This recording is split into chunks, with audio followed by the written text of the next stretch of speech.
Do it. Chris. Hey, Donovan. Where did you feel the impact of Darius Garland's return the most? Selfishly, I'd have to bring the ball up. No, I mean, I'm serious, but I'm joking. But when you have a guy out there that can, as a team, when you obviously you have myself, you have Ev, you have Dre, right? Jalen's been playing phenomenal. You have Zoe. When you have a guy that can also is on the scouting report as a scorer as well as a passer, and you have to respect that. So you look at the end of the game. I really put the end of the game in the beginning. Yeah, he scored and it did a lot of things, but for him, he was the initiator in our fourth quarter set. I screamed for Evan, and they got to make a decision. Do they switch? Do they stay with me?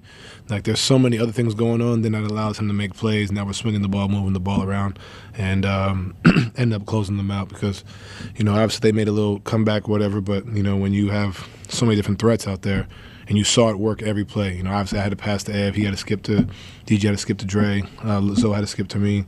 But when you see the way we ended the game, it's not just myself or it's not just Ev. It's so many different guys on a night-to-night basis. And he was efficient.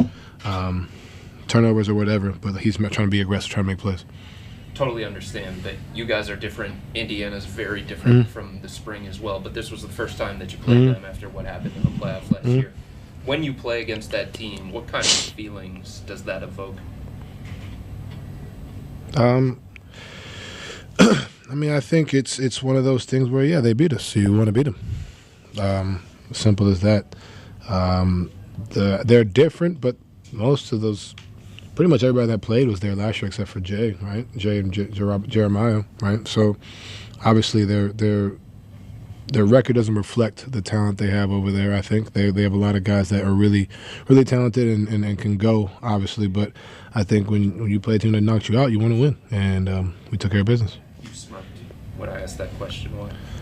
I mean, I hate every team that's beat us. Like, you know what I mean? Like, who doesn't, right? And if we had beaten them, I'm pretty sure they'd say the same thing, right? Like, you hate Boston because they knocked us out. You hate New York. I hate Dallas because they knocked us out. And it's not even the same team, right? You just natural. When you have a chance to play for a championship, you don't like the team that knocked you out. You're sitting home while they're on TV. So, I mean, it's natural. As a competitor, you want to win.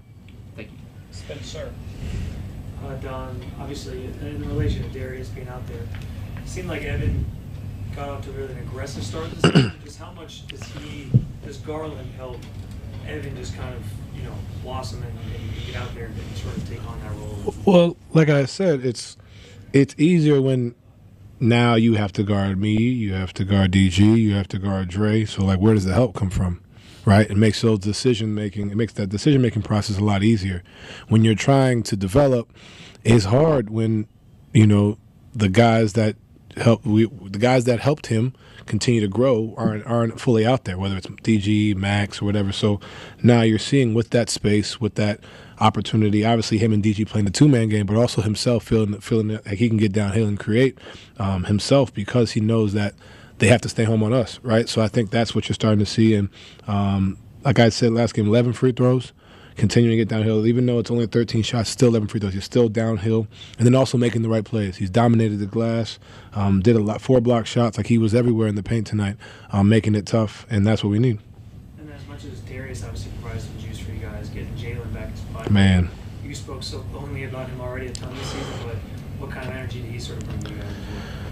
First game off a concussion, to have 14-8 and make some really smart decisions. And I know that's not funny, but like when I've had a few concussions, and even when you're back, you're still getting your legs under you or your mind kind of back into the competitive mode. But for him to go 6 or 7, make the right decisions, playing in the half row, getting on the boards, 14 points, like, that's a sign of him, his work, and he's a dog, man. He's I really don't have much else to say. Like, he's really impressive, and he still has a lot more room to grow, which I think is scary, to be honest. He's really talented. Jackson. With Darius back today, Kenny was able to run with a 3-guard lineup of you, Darius, and Lonzo. What did you see from that group out there? Well, I mean, like I joked about before, it's especially when you have a team like this that wants to press. It's like there's going to be somebody open, right? There's going to be somebody that can initiate.